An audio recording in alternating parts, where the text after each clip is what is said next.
সূর্য শেষ মুহূর্তেই বাঁচিয়ে নিল দীপাকে। দীপা বেঁচে উঠেই রুডিকে শাস্তি দেওয়ার ব্যবস্থা করল। কিন্তু কিভাবে বাঁচল দীপা, জানতে আমাদের ভিডিওটি শেষ পর্যন্ত দেখার অনুরোধ রইল। হ্যাঁ বন্ধুরা, অনুরাগের ছোঁয়ার আজকের পর্বে আমরা এরকমটাই দেখতে পাবো। এরকম সিরিয়ালের দুর্দান্ত আপডেট পেতে আমাদের চ্যানেলটি সাবস্ক্রাইব করে পাশের নোটিফিকেশান বেলটি প্রেস করে রাখুন, যাতে আমাদের আপলোড করা ভিডিওগুলি আপনারা সর্বপ্রথম পেতে পারেন। তো চলুন কথা না বাড়িয়ে শুরু করা যাক। পর্বের প্রথমেই দেখা যায় দীপার শরীরটা রুডির ইঞ্জেকশানে এমনভাবেই প্যারালাইসিস হয়ে গেছিল যে সবাই ভাবছিল দীপা মারা গেছে। তাই তাকে দাহ করার জন্য সবাই তাকে চিতায় তুলে দেয়।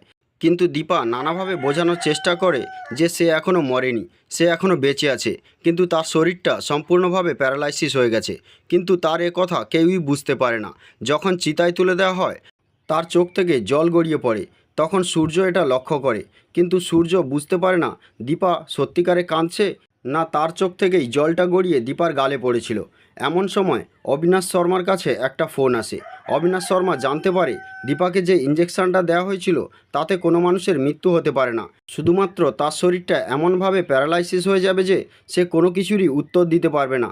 যাকে দেখে মনে হবে মরে গেছে, কিন্তু সে আসলে মরবে না।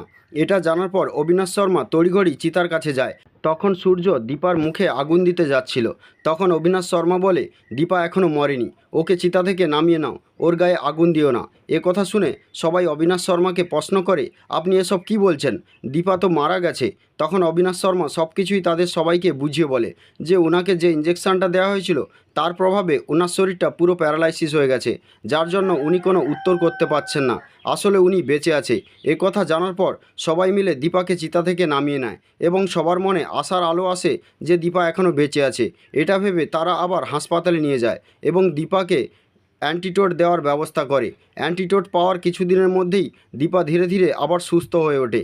দীপা সুস্থ হওয়ার পর সিদ্ধান্ত নেয় তার এই অবস্থা যে করেছিল সে আসলে রুডিকে শাস্তি দেওয়ার জন্য সে প্রাণপণ চেষ্টা করে।